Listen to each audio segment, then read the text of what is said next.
I will fight to the end. Doesn't matter what the world brings against me. I will fight to the end. Doesn't matter what people say.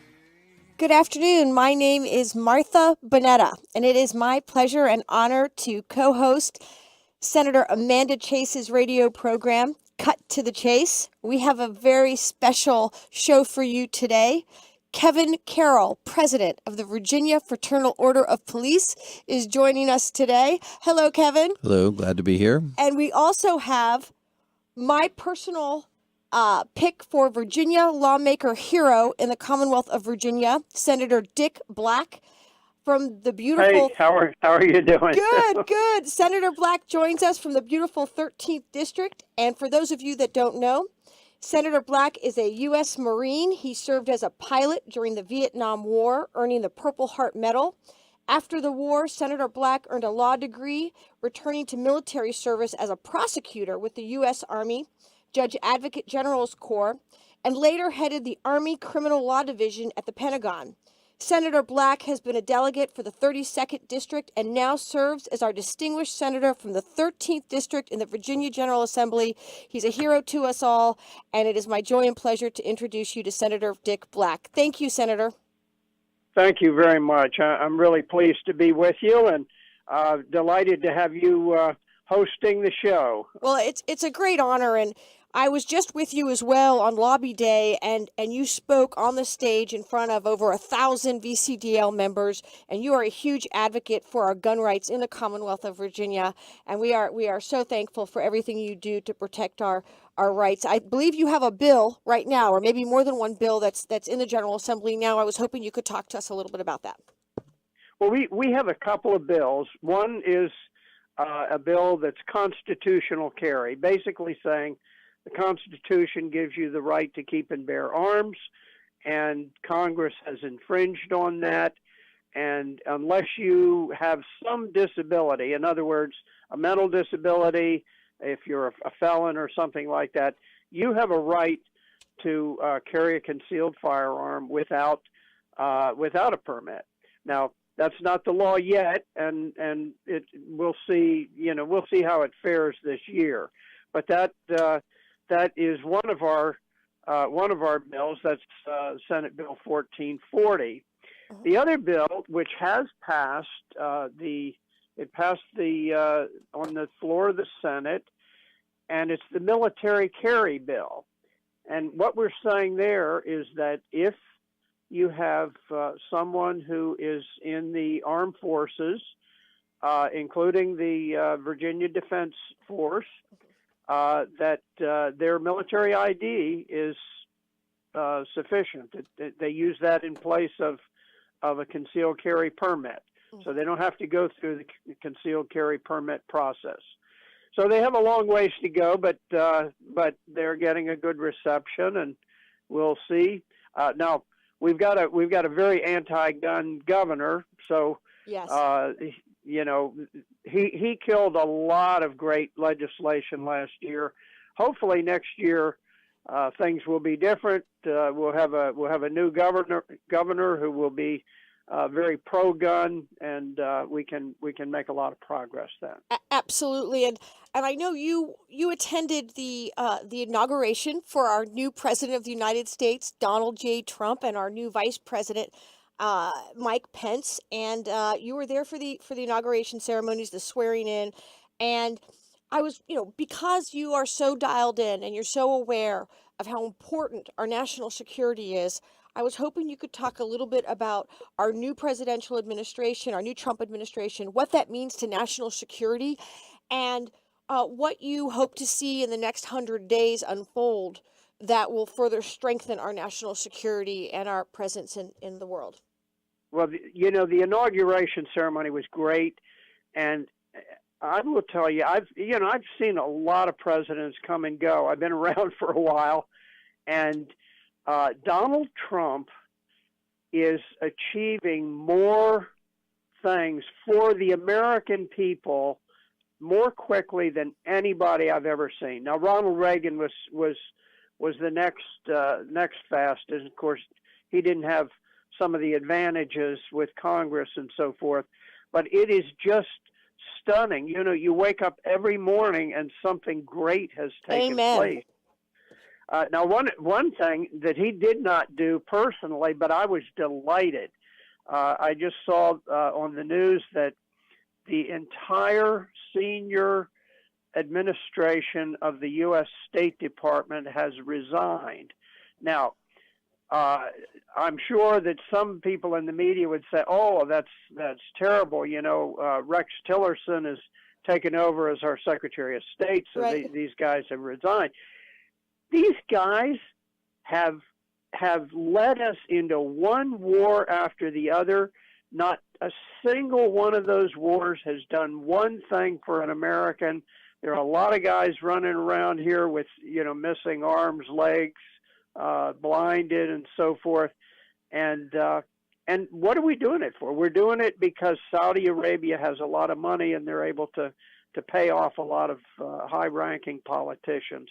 So I am delighted to see the senior staff at the State Department resign. Likewise, I think that was cause for celebration all across the country.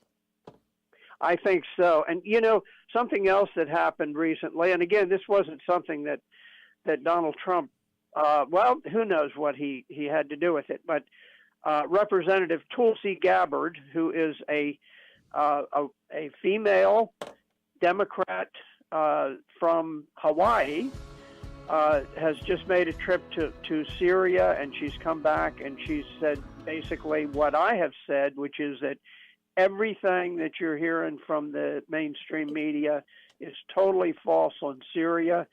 The Syrian people consider the opposition or the so-called rebels all to be terrorists. And I have heard this from many, many people.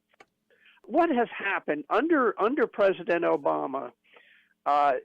President Obama got Congress to fund terrorist training camps in Jordan, Turkey, Saudi Arabia, and Qatar.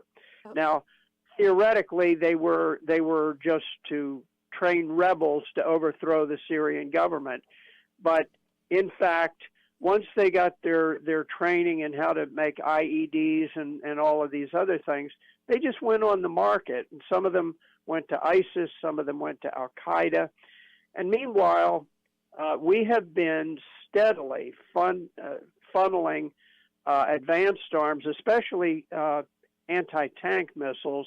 We've been funneling them, and they go on the rebel market, and they supply ISIS, they supply Al-Qaeda. And I think as you know, once the administration has its feet on the ground, I think we're going to see that stuff cut off. Well, that's going to be a great thing. It is, and you know, the sanctuary cities are now promising to fight Trump's immigration order. And I don't know if you've read about that, because I know you've been in committee, but I know you're on top of everything. You know, what are your thoughts about that? I mean, here we have sanctuary cities that are they're promising to fight our sitting president's immigration orders. I mean, several mayors from across the nation, they have vowed to defy President Trump's executive orders and to take the White House to court if federal funding is withheld. Yeah, and what they're doing is they are violating the U.S. immigration laws, and they are sheltering murderers, rapists, robbers, child abusers, and they're proud of it. They're saying, "Oh, look at this! We're wonderful because we're protecting all of these criminals," and some of those criminals have gone out and they have murdered American citizens, and some of them the federal government had deported them numerous times, but then they come back and they hide in the sanctuary cities. So I think what these mayors are doing is an affront to the American people. It really shows the contempt of the elite against ordinary working class American people. And fortunately, we finally got a president who really represents ordinary working class people, the farmers, the factory workers, the clerks, the firemen, the police. it's going to be wonderful. Amen. Well, Senator, we have to take a short break. Are you able to stay with us? Because I know, you're in committee and in session right now. Are you able to stay with us for a few minutes during break and come back? Yes, I can do that. All You right. go ahead and take the break. Thank you so much. Thank you. And we will go to break, and when we return, we will have Senator Dick Black, our distinguished senator representing the beautiful 13th district in Virginia, coming back to talk to us a little bit more about the Trump administration and the wonderful things ahead for us across the country and in the beautiful Commonwealth of Virginia. Thank you.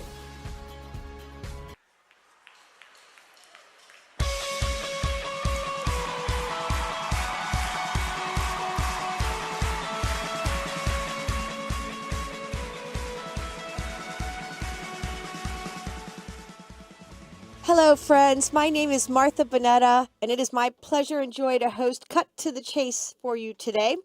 We have Senator Dick Black with us on the phone calling in, and we also have Kevin Carroll, president of the Virginia Fraternal Order of Police. And I just want to read something before we go any further. This is the headline. 2 senior administration officials said Thursday that the Trump administration told 4 top State Department management officials that their services were no longer needed as part of an effort to clean house. Now, this is very exciting. Many folks said, "Oh, he'll never follow through on all of his promises." But every single morning when I wake up, it's almost like Christmas. I'm wondering what's going to happen next, because it seems to me that President Trump is really following through on all of his promises that he has made. Would you say that's the case as well, Senator Black? Senator Black? Okay, Kevin Carroll. Kevin Carroll is with us. I had the honor and the privilege last night of being at the Virginia War Memorial. It was Great venue. Great venue. First time ever there. I was absolutely blown away, completely blown away. And I wanted to, first of all, thank you so much for being with us. And I also wanted to thank the National Order of Police for endorsing Donald Trump. Yeah, it was the National Fraternal Order of Police did endorse him in his bid for election.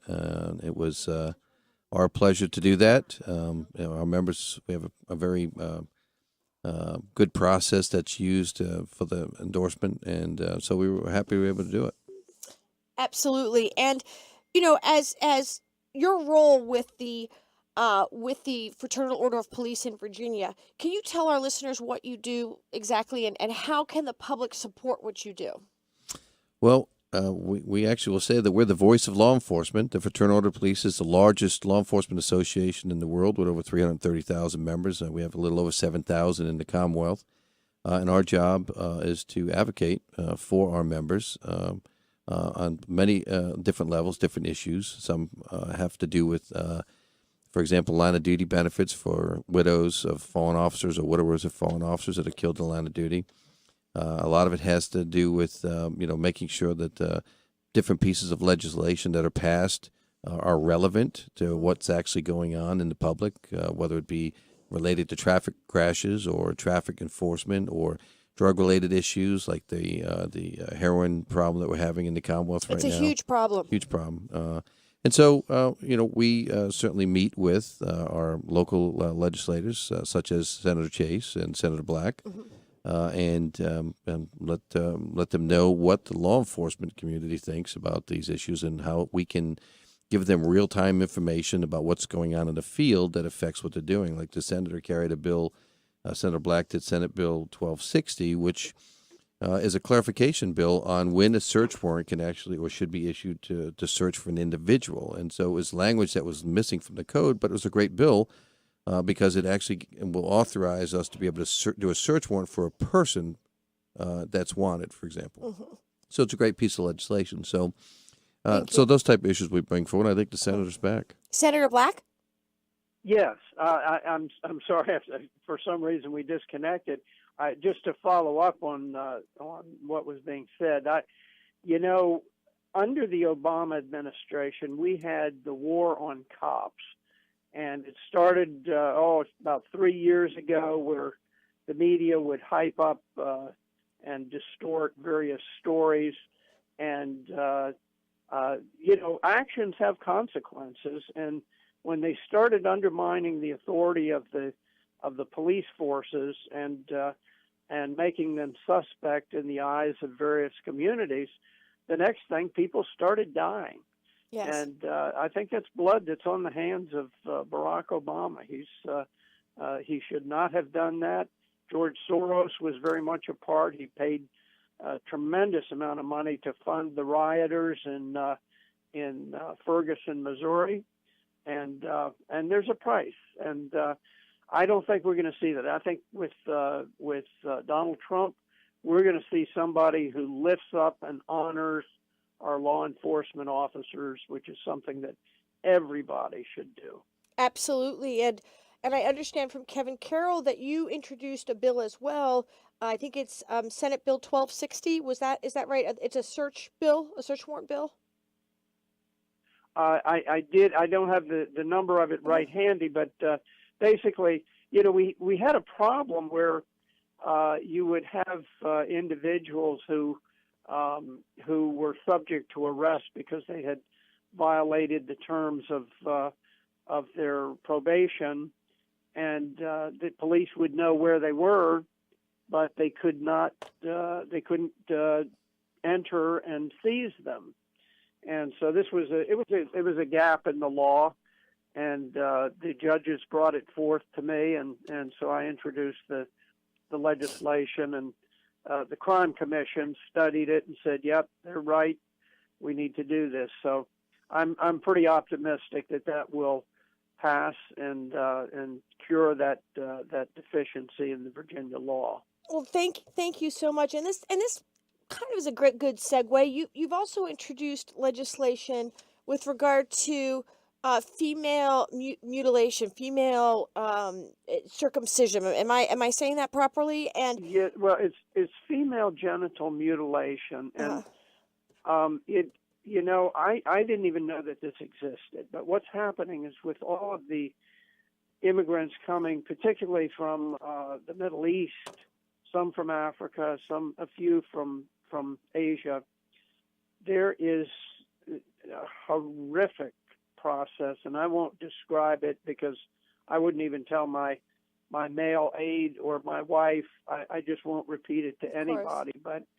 But basically, it's designed to destroy the sexual function of a woman, basically to take away any sort of sexual desire and so forth.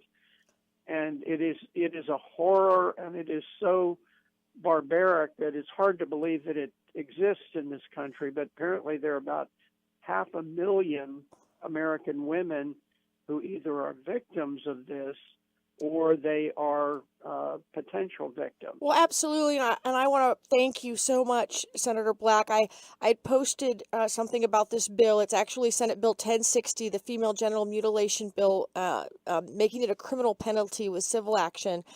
And the number of people, women, men, that responded from all over the Commonwealth thanking you for introducing this bill. And I had no idea that this was taking place. And it's stunning to me that before your bill, there was no criminal penalty. There was no civil action. I mean, essentially, girls, very young children, young female children, were being subjected to this, and there was no ramification whatsoever. And I was stunned to learn about that. I see that Senator Donovan and House Delegate Bob Marshall and O'Bannon have also co-patroned, and I just wanted to, number one, thank you for introducing the bill. Number two, we have about 15 seconds to a break, but also thank you for bringing this to the attention of so many Virginians like myself that had no idea it even existed. Well, thank you very much. And anyway, I appreciate the opportunity to be on your show, and hope to be back again sometime. Thank you, sir. Thank you. I'm a huge fan, and we appreciate everything you do for the Commonwealth. Okay. God bless you. God bless you. Thank you. Bye now.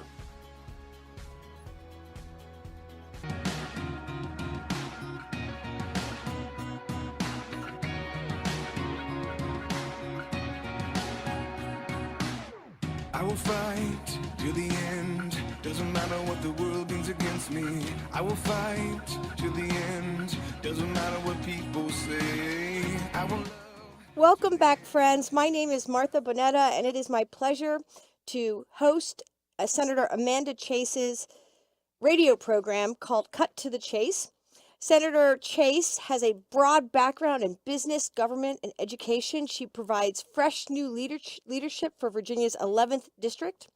Not only is Amanda a dear friend, but she is also the recipient of the American Conservative Union's she's an award recipient, the Patriots Award in particular, by the Virginia General Assembly for her extraordinary service she gives to all of the Commonwealth of Virginia and also to her constituents in the 11th District.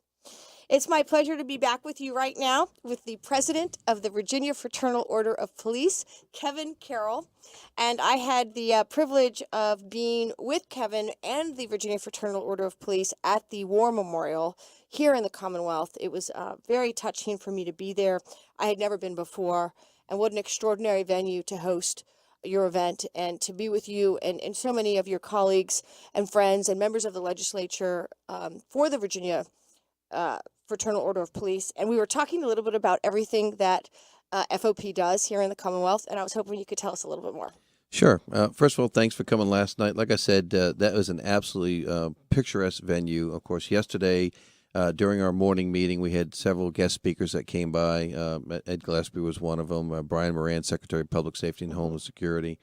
The Attorney General Mark Herring came by. So our members got to see Ralph Northam, the Lieutenant Governor. So it's a great opportunity. But one of the things that really touched me yesterday when I was talking was I asked for some of the veterans that are members of the FOP to stand up, and I had almost half of the people that were in it that stood up and had served our country.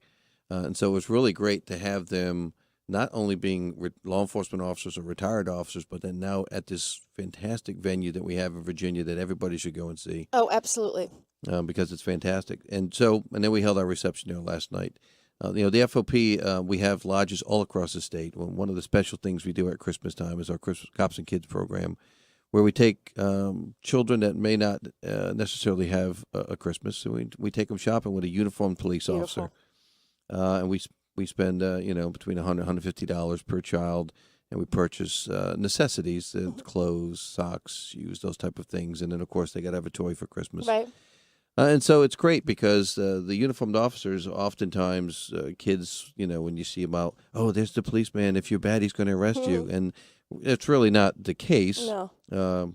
Maybe when they get older, if they're bad, we have to arrest them. But as a little kid, we're not going to do that. We want to make them smile. And so we want to build those positive relationships with the kids in the community so that if they feel that they're in trouble, they know that they can trust us and come to us to get help. Absolutely.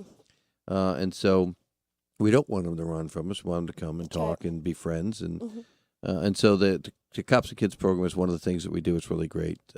We sponsored a bunch of different things years ago.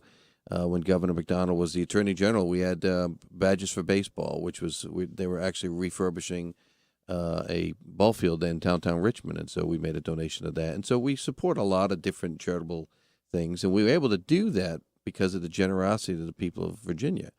We raise money certainly through our dues, but then we also do telemarketing solicitations and business solicitations, and people are great. And we have some big sponsors from across the Commonwealth that help us to be able to do these things. And then, unfortunately, what the senator talked about earlier, we have law enforcement officers that are killed in line of duty. Yes. We had 3 last year.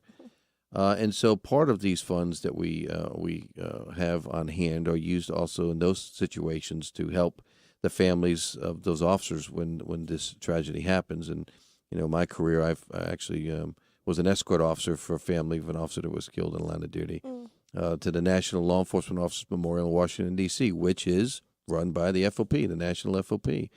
John F. Kennedy, when he was president, designated May 15th as National Peace Officers Memorial Day. Oh. And from there, it has then branched out to where the FOP has started the National Law Enforcement Officers Memorial Service in Washington, D.C., and then Concerns of Police Survivors has got a candlelight vigil that happens on the 13th. And so it's really a week-long event that happens in May, honoring the sacrifice of those officers that were killed. So we're involved in a lot of different things. So if any of our listeners have businesses or any private individuals want to donate, how do they do that? They can call our state office. We're listed on the web.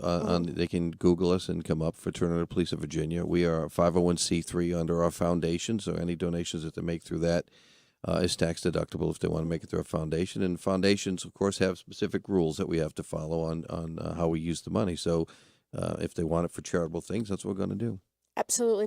So we have about 30 seconds. We're going to take a break. And when we return, I'm hoping Kevin Carroll will still be with us, and I think he will be, to continue our program.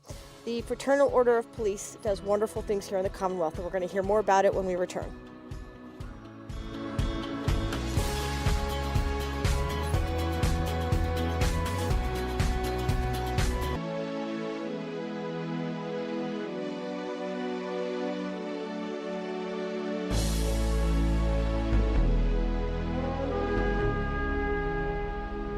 Welcome back. This is Martha Boneta on Senator Amanda Chase's radio program, Cut to the Chase, and we are so blessed to have Kevin Carroll, president of the Virginia Fraternal Order of Police, with us for the remainder of the show. And one of the things we were talking about when we went to break was, echoing what Senator Black said about how under Obama, it almost appeared as though there was this war on police officers all across our country. They weren't getting the type of respect that they deserve for the service they give us, for risking their lives every single day. And now with Donald Trump as our president, there's this sense that our officers are going to be lifted up and get the support that they need on a national basis. And one of the things you mentioned that I think is absolutely true is that the support and appreciation and respect that our police officers have all over the country was really downplayed in the media. Well, first, a couple of things. One of the things that President Trump did as President-elect Trump is he gave 1,000 tickets to the viewing stand, to the National FOP, for our officers to be able to come and view the parade. Wow. It's the first time I've ever been to an inauguration, and I was able to literally stand within 15 yards of the president as he walked by. That's incredible. And I was there with other law enforcement officers from all across the country. Of course, there were many of us there working that were working the event, obviously, along with National Guard people. So that in itself sends a strong message that, hey, I'm going to support public safety because I want to be inclusionary. Yes. I truly believe that the majority of citizens in our country truly support and love law enforcement officers. That we're their neighbors. We're their, our kids go to school with their kids. It's there was a perception, I think, that was played in the media that. For whatever reason, that we need to be against law enforcement, and it almost became fashionable to be against and not support law enforcement.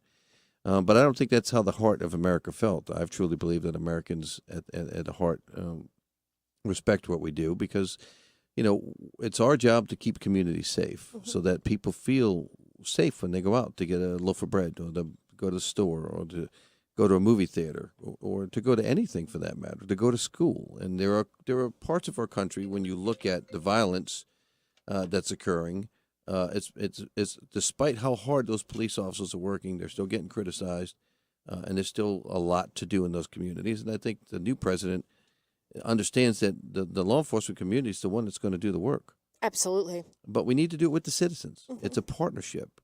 We're not a Gestapo. Right. Right. That's exactly so we want to right. go in there, work together to solve problems for the community. And the only way we can know what those problems are is people got to tell us. It's not just all data driven. It's not That's just right. a statistic about, oh, well, you got this going on here or you got this going on here. It's about talking to people. Absolutely. People laugh about the Andy Griffin show from years ago, but Mayberry RFD was about portraying what police officers really are about. It's like knowing who your neighbors are, Part of the community. knowing who you go to work with and go to serve every day, and I think that's what most police officers want to do. I mean, I know we do here where I work, and I know that my members all across the Commonwealth any one of them come in here and tell you many, many, many stories of great community policing and interaction that they have every day. There are thousands and thousands and thousands of traffic stops that occur every day where no one gets shot. No police officers get shot. No citizens get shot. No citizens get roughed up. There are so many more positive instances of public contact with law enforcement, but yet in the social media age that we live in, the negative ones, when they happen, they're the ones that everybody focuses on. That's right. So I just had one of our listeners text us that tried to get through and couldn't get through earlier, and they want to talk about the first of all, they thank you so much for what you do for everyone by having the Fraternal Order of Police. But she asks, what can we do about the terrible heroin addiction in the Commonwealth of Virginia? She said that she's a native Virginian. She's seen it in rural communities. She said that a lot of people think that it's just in cities, but it's actually in rural communities as well. It seems to be rampant. One question is it our close proximity to Washington, D.C.? Why Virginia? And is this reflective of really what's happening all across the country? And do you know whether the problem with heroin addiction and the problems that we're having in Virginia, is it higher in Virginia than it is in other parts of the country? Is it pretty much an example of what's happening everywhere?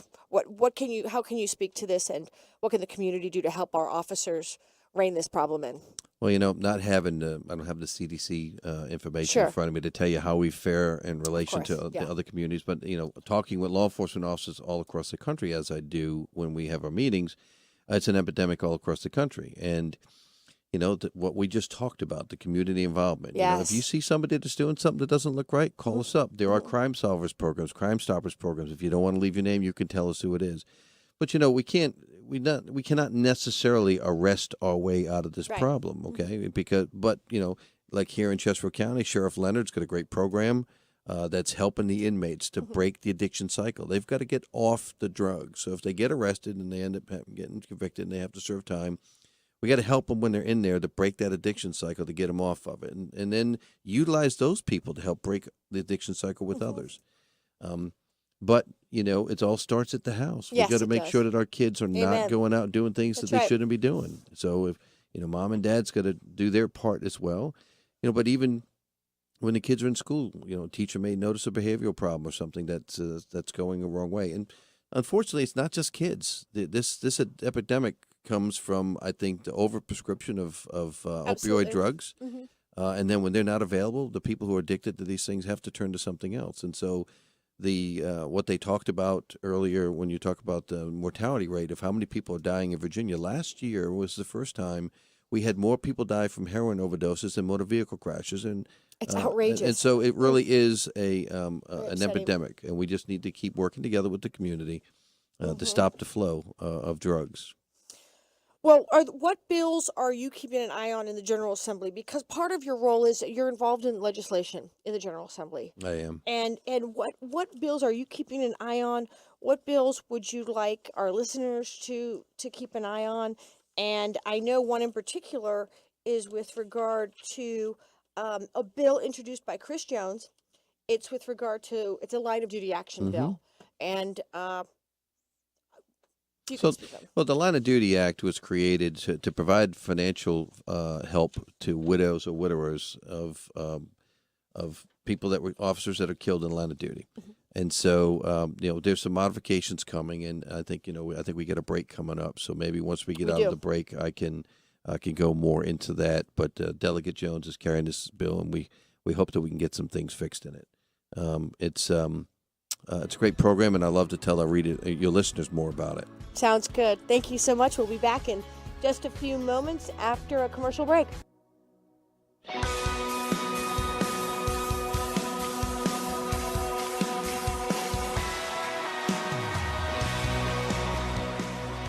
This is Martha Boneta on Cut to the Chase, and we are here with Kevin Carroll, President of the Virginia Fraternal Order of Police. We were talking about the line of duty action bill to correct a problem because basically widows were being penalized for getting remarried. Yeah, the Senate bill, it's House Bill 2243, Delegate Jones's bill. Last year there was a reclarification on some of the line of duty benefits. The original intent of the legislation when it was passed years ago was to provide benefits for families of law enforcement officers and firefighters and state troopers and sheriffs, all public safety that were killed in the line of duty. So there was a change made last year, and as part of that change, going forward in the program, one of the things that they wanted to change was to remove the long-term health care for widows that get remarried. But what happened is they also took it away from the ones that were already in the system, and those widows that were already in the system that have not had the chance to financially get prepared for that are all going to lose their health care if they get remarried on July 1 of this year. So we're hoping we can get that legislation fixed Very and good. correct that problem. One of the things we were talking about is, here in the Commonwealth of Virginia, we're asking men and women to risk their lives to serve the people, the citizenry of the Commonwealth of Virginia every single day on the state police level, on the county level, and it's we're asking them to risk their lives, and yet they haven't had a significant pay increase. And my understanding is that there's a budget item now. It hasn't been approved yet, but it's pending that will allow for a significant pay increase. And hopefully now with the Trump administration lifting up our officers, we will be able to retain good folks and recruit more. Well, we're losing 13 state troopers a month that are leaving the Virginia State Police to go somewhere else. And so, and unfortunately, when you talk about historically the line of duty, law enforcement officers killed in the line of duty, state troopers are number one in the Commonwealth of Virginia with over 45 officers killed in the line of duty. Wow. So it's important that, we try and do it with the best thing we can do to try and retain these really talented young women and men that we hire to protect our community. So hopefully the amendment that's been put through, which will raise the starting salary and also the compensation for the officers that have already been here, will help them so that they can stay in our communities and not leave. I mean, because look, in the private industry, if you're marketable and you have good skills, you can actually switch job to job and move even from state to state within companies to make more money for your family. Right. It's a little more difficult in law enforcement, but there are other opportunities throughout the country that pay more. And so officers who we hire that have college education, that are great people, they're very marketable to go elsewhere. And right now across the country, there are shortages, which gets back to the other thing we talked about. So I know we got to go soon. We have to go. I'm hoping you'll come back and be on the show again. Sure. Kevin Carroll, president of the Virginia Fraternal Order of Police. If you'd like to, you can donate. You can also become a member. Associate member. An associate member. Ladies and gentlemen, thank you. It's an honor and a privilege to be on Senator Amanda Chase's Cut to the Chase program. I look forward to hosting the show next week. And in the meantime, as I always say, man is not truly free unless government is limited. Thank you. God bless the Commonwealth of Virginia, and God bless the USA. This is Martha Boneta. Thank you.